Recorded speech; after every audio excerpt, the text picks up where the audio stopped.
6. This is the second video of chapter number 4. Last video में हमने maps के बारे में पढ़ा था, मैप्स के टाइप के बारे में पढ़ा था, मैप्स के एलिमेंट्स के बारे में पढ़ा था। अब हम अपना चैप्टर आगे कंटिन्यू करते हैं और अब हम बात करते हैं डायरेक्शन के बारे में। Geographers are use the 4 cardinals direction. जो जियोग्राफर्स मतलब कि जो ज्योग्राफी जो सर्च करते हैं उन्होंने क्या किया है, वो 4 डायरेक्शन को यूज़ करते हैं। जैसे कि आपको पता है कौन कौन सी डायरेक्शन होता है हमारी, नॉर्थ होती है, ईस्ट होती है, साउथ होती है और वेस्ट होती है, राइट। नॉर्थ, साउथ, ईस्ट और west to describe the relative location of the place. अब मान लो हमें इस साइड का कोई जगह हमें बतानी है तो हम उसको क्या बताएंगे कि वो ईस्ट में पड़ते हैं। इस साइड की कोई जगह बतानी तो बताएंगे कि नॉर्थ में पड़ती है ना। How would you know the cardinal direction? One way is look at the sun, then figure out the direction, keeping in mind the sun rises in the east and sets in the west. अब देखो हमें कैसे पता चलता है direction के बारे में। कार्डिनल डायरेक्शन वो लोग कैसे बताती है कि जो सन है वो ईस्ट में उगता है, ईस्ट से उगता है और वेस्ट से क्या करता है, वो वेस्ट में छिप जाता है। और you could use a compass to find the direction of place. और हम आपको पता है कि किसी भी जगह पर अगर हम हैं तो हम उसकी डायरेक्शन फाइंड करने के लिए कंपास का यूज़ करते हैं, है ना। कंपास आपने टीवी में भी देखा होगा कि लोग जब निकलते हैं जंगल वगैरह की सैर पे या कहीं ट्रिप पे जाते हैं किसी दूर जगह, तो वो कंपास का यूज़ करते हैं, राइट। वो क्यों करते हैं? ताकि उनको डायरेक्शन पता चल जाए कि जो सन है वो किस साइड से निकल रहा है और किस साइड ढल रहा है। तो ये सब डायरेक्शंस जानने के लिए वो कंपास का यूज़ करते हैं। The needle of a magnetic compass always point in the north south direction. जो मैग्नेटिक कंपास की जो नीडल होती है ना, मतलब जो सुई होती है मैग्नेटिक कंपास की, वो हर समय कहाँ किस पॉइंट पे रहती है? नॉर्थ साउथ डायरेक्शन पे रहती है, ठीक है। In between the cardinal points, we have the intermediate direction northeast, southeast, southwest and northwest as shown in the figure along. अब देखो इस डायरेक्शन, इस कार्डिनल पॉइंट्स के बेस पर हमें क्या करना होता है? इंटरमीडिएट, मतलब कि डायरेक्शन को इंटरमीडिएट करना पड़ता है कि कौन सी जैसे कि हमारे कंपास में भी शो होती है नॉर्थ ईस्ट डायरेक्शन कौन सी है, साउथ ईस्ट कौन सी है, साउथ वेस्ट कौन सी है, नॉर्थ वेस्ट कौन सी है, ठीक है। जैसे आपको ये दे रखा है इंटरमीडिएट डायरेक्शन, देखो नॉर्थ ईस्ट साउथ वेस्ट। अब ये नॉर्थ वेस्ट, ठीक है, नॉर्थ ईस्ट साउथ वेस्ट, ठीक है। On a map you will often see an arrows with the letter N printed above it. The arrow points in the north direction is called north line। और जो arrow जो north line में point करता है उसको बोलते हैं, north direction को जो पॉइंट करता है उसको हम बोलते हैं नॉर्थ लाइन। आगे हम बात करते हैं कन्वेंशनल सिंबल्स। अब सिंबल्स के बारे में बात करते हैं जो मैप्स के ऊपर जो बने होते हैं। आप कभी देखोगे, आप मैप्स के बारे में पढ़ोगे तब देखना आप कि उस पर सिंबल्स बने होते हैं कि कौन सी जो चीज़ है वो कौन सा सिंबल किस चीज़ को रिप्रेजेंट कर रहा है। Symbols are sign shapes objects जो कि हम किस पे यूज़ करते हैं, किस लिए यूज़ करते हैं? Mountain, river, forest, railway tracks, bridge, airports, temples etcetera, इन सब चीज़ों को रिप्रेजेंट करने के लिए यूज़ करते हैं।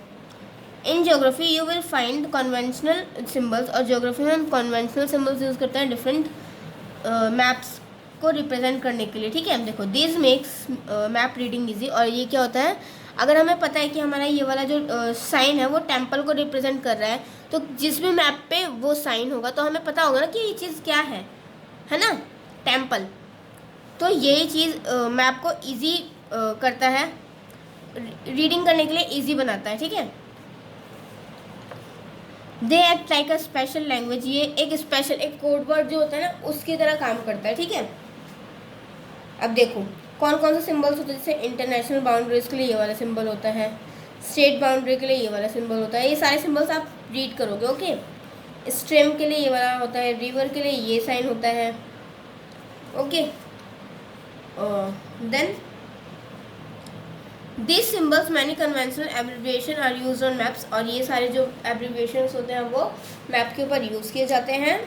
इनको डिफरेंट कलर, डिफरेंट तरह से इनका यूज़ किया जाता है, जैसे कि standard practice to use blue for water bodies. Blue colour हम किस लिए यूज़ करते हैं? वाटर बॉडीज़ के लिए। ग्रीन कलर किस लिए यूज़ करते हैं? वेजिटेशन के लिए।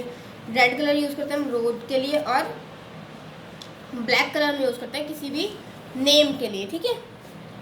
नेक्स्ट है हमारा sketch. Very often we have, देखो अब जब हम घर बनाते हैं तो उससे पहले क्या बनाते हैं, मतलब एक स्केच बनाते हैं घर का कि हमारा घर जो होगा वो कैसे होगा, मतलब किस टाइप का होगा, कहाँ किचन होगा, कहाँ रूम होगा, है ना। एक मॉडल तैयार करते हैं ना उसका, तो वही चीज़ एक स्केच बनाना। Very often we make rough drawing to show direction, और हम एक रफ ड्राइंग बनाते हैं डायरेक्शन शो करने के लिए, डिस्टेंस शो करने के लिए, लोकेशन शो करने के लिए। These drawings are called sketch, और इन ड्राइंग्स को स्केच कहा जाता है। This we do either if we want a friend to visit or wish we help someone reach a destination, और ये हमारी किसी फ्रेंड के घर या हमारा कोई डेस्टिनेशन जहाँ हमें जाना है उस जगह जाने में हेल्प करता है। The drawing would show roads with name and turns, useful landmarks many be shown, और ये क्या होता है, मतलब कि कोई पर्टिकुलर साइन या कोई लैंडमार्क या कोई टर्न, इन सब चीज़ों को शो करता है। The purpose is to show the location of map और anything in respect to other place और ऑब्जेक्ट्स, और ये इसका पर्पज़ क्या होता है कि मतलब मैप पे वो सारी चीज़ें शो करे कि कौन सी जगह कहाँ पर है, कोई लैंडमार्क कहाँ पर है, या कोई डिस्टेंस लोकेशंस जो भी होते हैं उसको शो करते हैं, ठीक है। इसलिए हम स्केच बनाते हैं। नेक्स्ट हमारा प्लान।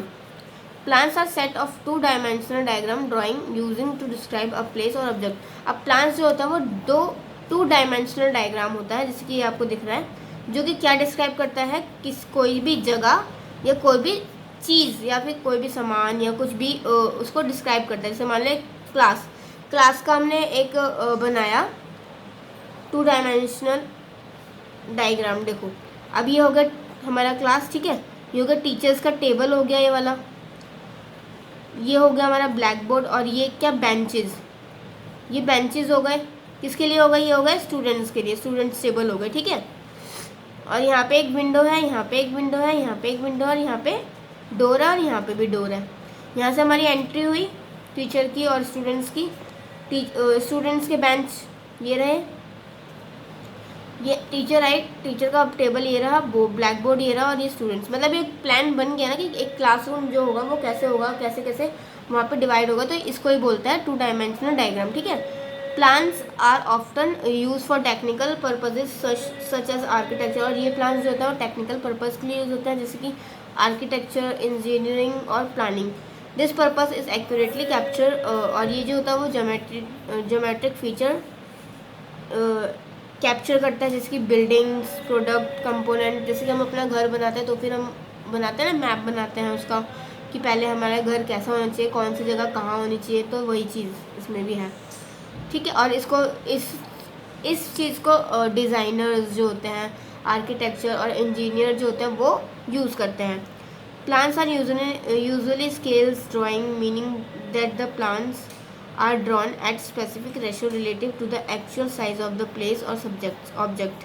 और ये क्या होता है, ये ड्राइंग्स को यूज़ करने में होता है, मीनिंग निकालता है प्लान्स का, ठीक है। उनको एक स्पेसिफिक रेशो देता है, एक्चुअल साइज बताता है। वेरियस स्केल्स में B use for different drawings in a set, और जो डिफरेंट स्केल्स होता है वो डिफरेंट ड्राइंग्स में यूज़ किए जाते हैं, ठीक है क्लास। आपका चैप्टर यहीं पे फिनिश होता है।